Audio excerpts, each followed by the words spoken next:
All right, welcome to The Explainer. Today, we are diving into something pretty mind-bending. It's a concept called metaphrenia, and what it suggests is that the reality you think you know, the person you think you are, it's all just the tip of the iceberg of a much, much deeper game that's already being played. Okay, so to really get a handle on this, let's think about a simple game. In classical game theory, everything's neat and tidy. We're all supposed to be rational players, we know who we are, we know what we want. Simple, right? Well, Metaphrenia comes along and just flips the whole table over. It says, nope, we're in a totally different kind of game. One where, get this, the players have no idea who they really are, their true desires are a complete mystery even to themselves, and what drives them can change in a heartbeat. So where do we even begin? Well, first things first, we've got to deconstruct the game we thought we were playing. It's time to toss out the rule book. Metaphrenia basically takes the 5 core ideas of classical game theory and denies every single one of them. It says, 1. You are not who you think you are. 2. What you really want is totally unknown to you. 3. Your motivations? They're constantly mutating depending on the situation. 4. The results are payoffs of your actions. You only find out what they are after you've already done something. And finally, number 5, we're all tangled up in this massive, invisible psychosocial web that's pulling our strings in ways we can't even begin to comprehend. And this is the absolute core of it all. It's a total flip of how we see things. We don't decide to play a game. It's more like we wake up on a moving train. The train was already going, the tracks were already laid, and we're just suddenly there. The game exists before we do, not the other way around. Okay, so if the game itself is completely different, then what does that make us, the players? This is where it gets really interesting, because our identity isn't a solid thing at all. It's more like a cloud. So forget thinking of yourself as one single stable person. According to this, a player is more like a probabilistic avatar cloud. I know, it's a mouthful. But picture this. You're not just one you. You're a superposition of all your potential selves, all existing at once. It's only in the moment of interaction, when someone is watching or when you have to make a choice, that this cloud of possibilities collapses into one single observable behavior. Wild, right? So this really makes you wonder, doesn't it? Who are you when nobody's looking? If your actions are just these collapsed states from all these inner possibilities, it means that what you do isn't always a deliberate choice from a single you.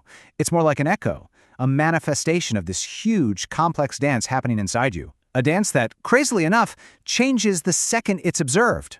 And we can kind of map these potential selves using 4 universal game archetypes. Now, these aren't personality types. Think of them more like fundamental strategies for dealing with the game. You've got the Jesus archetype, which breaks the whole board with a sacrificial move. Then there's the Buddha, who just leaves the board entirely through detachment.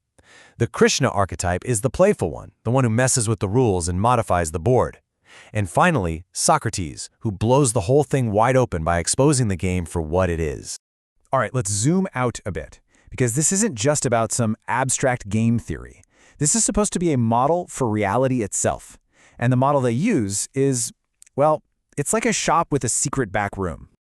So, picture reality in 3 layers, okay? Layer 1 is the window shop. This is what everyone sees, our behavior, our actions, the public you. Step inside, and now you're in the shop. This is our inner world, our psychology, our emotions, our identity. But then, there's the back room, and this is where it gets deep. The back room is the realm of metaphrenia, the hidden engine room that powers everything in the shop out front. And this is a huge knock against our current sciences. The argument is that fields like psychology and sociology, they're fantastic at studying what happens in the shop and the window shop. They've got that covered. But their big blind spot is that they don't even know the back room exists. They're analyzing the user interface, completely unaware that the real source code is running in a place they can't see. So all of this leads to a really radical question. What if the goal isn't to control our minds, to master them? What if the goal is to unzip them? The term used for this is unzipping the mind. And this is important. Think of your rational mind like the zipper on a jacket. When it's zipped all the way up, it's sealed. It creates a neat, contained, rational reality. But unzipping it means zipping it down, creating an opening. And through that opening, the irrational, the superlogical stuff from that back room can finally flow through. Yeah, and this quote really nails the difference. Think about Nietzsche. He saw the mind's limits as an enemy to be conquered, something to fight and overcome with pure willpower. Metaphrenia is saying, hold on, why fight the door when you can just find the key, or in this case, the zipper? It's a fundamental shift from struggle to access. And we're not just talking about a small philosophical adjustment here. This is being presented as a full-on upgrade to Nietzsche's idea of the superhuman, kind of like Superhuman 2.0 for the quantum age. See, Nietzsche's version was about a biological evolution, using willpower to rise above mediocrity.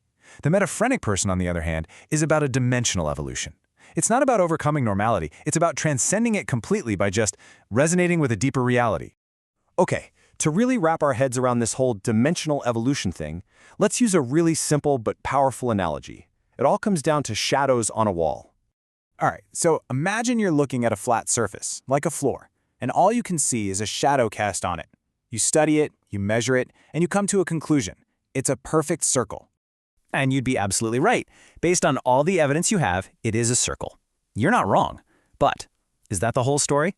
Now, at the same time, someone else is looking at another surface, say a wall, and they see the shadow cast by the same object. They study it, and they conclude with total certainty that it's a perfect rectangle. So now you have a problem. You have two people, both 100% correct based on their own observations, but their conclusions are completely contradictory. So how do you solve this paradox? Well, you zoom out and see the third dimension. You realize that both the circle and the rectangle are just two-dimensional shadows being cast by the same three-dimensional object, a cylinder. See?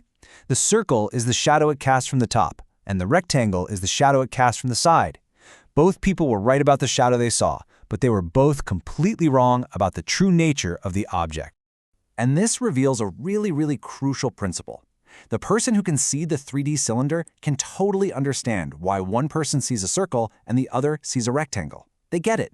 But the people stuck in their 2D perspectives, they literally cannot comprehend the cylinder. It's outside their reality. The higher dimension can understand the lower, but it doesn't work the other way around. And that brings us to the final thought I want to leave you with. It's a pretty big one. What if your entire reality, everything you see, everything you believe, your very sense of who you are, what if it's all just one of those shadows on the wall? And if it is, what's the cylinder?